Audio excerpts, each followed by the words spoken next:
Alright, what is up everybody? So, Universal Audio just dropped some information that I thought was necessary to make a video about because if you guys remember, in the last couple videos I've been making about the new Volt interfaces that Universal Audio is coming out with, I said that I would cover any information that we would receive on when this thing was coming out and just the spec information. And, well, I got something to report on in terms of the spec information. But first, I wanted to respond to some comments that I had gotten on those videos and at the same time clear the air because there's a lot of people that think that I'm just some anti-Universal Audio guy. God forbid you have anything to say about Universal Audio or have any sort of critique about how they operate their business. You know, you're just gonna get absolutely shunned by the community that is heavily sipping on that Kool-Aid. So anyway, we're gonna go ahead and jump into this. I'm gonna start with a couple of these comments because some of them are pretty great. So here we go. So here we got a pretty long comment. This one here is from Antonio and he goes, "Who cares about the spec sheet? What really matters is how good it sounds." Now listen, this seems to be the common sentiment across the board for all these UA fanboys. They all say the same thing. Who cares about the spec sheet? Listen to how it sounds. How does the product sound?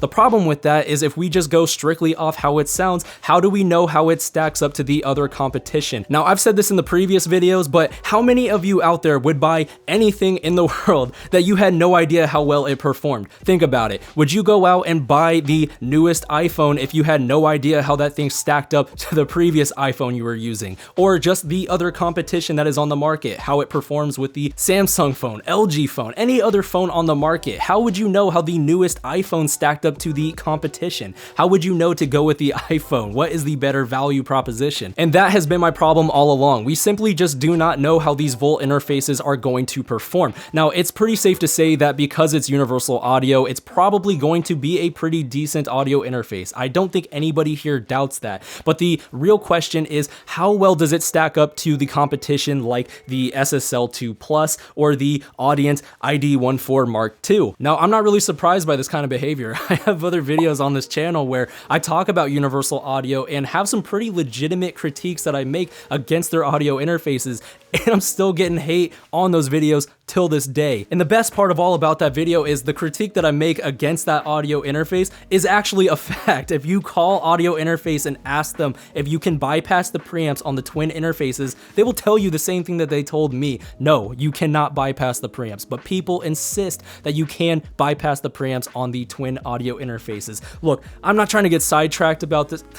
I'm not gonna let you Universal Audio fanboys do this to me. We're getting right back to this. Anyways, like I said at the beginning of the video, I would inform you guys on any new information that we receive on the Volt audio interfaces. And well, Universal Audio sorta, kinda, not really gave us a little bit of information on these things. And the first thing I thought when I saw this was, at this point in time, there is no way that Universal Audio is not trolling us. They have to be. There's no other way around it. So I'm gonna show you guys what I saw and you guys can make your own decision. What do you think is happening here? It's kind of weird, but anyways, pretty much ever since this interface got announced, I have been looking up almost every day whether UA has updated their website with the manual, and well, they kind of somewhat did, but it's strange because they left out the spec information. Literally the one thing that I think everybody has been asking for the most, and it's not just me, there are tons and tons of other people that want to see how this thing is on paper.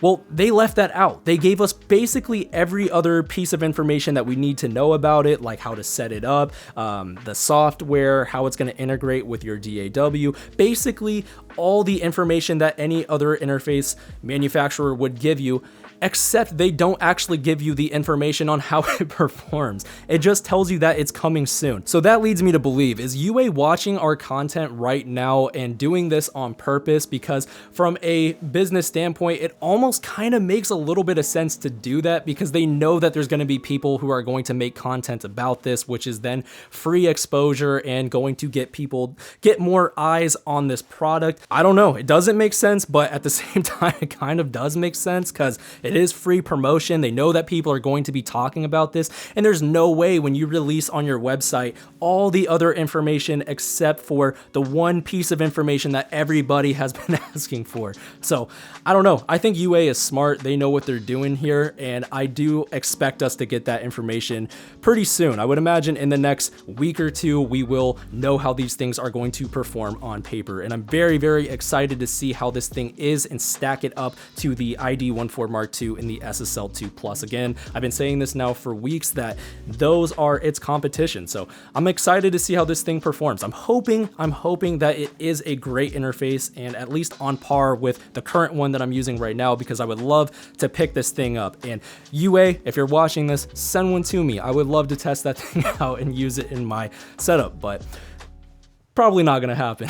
Anyways, guys, I wanna know what you think about this, cause I don't know, I thought it was pretty strange that they release all the other information except for the one piece of information that, well, we've been asking for this entire time. So let me know, what do you think? Do you believe UA is just trolling us? Could be, I don't know. Your guess is as good as mine, but I'm excited. This is a fun time right now in the audio world. We're gonna wait and see what UA does. Are they gonna release this information? And of course, if they do, I will be covering that and potentially picking one up for myself. We'll see how that goes. All right, anyways, guys, I think that is going to wrap it up. If you haven't already yet, be sure to subscribe and hit the bell icon beside it so that you can stay notified for whenever I drop any of my upcoming videos. With that being said, I'll see you all in my next one. Take care, everybody. Peace out.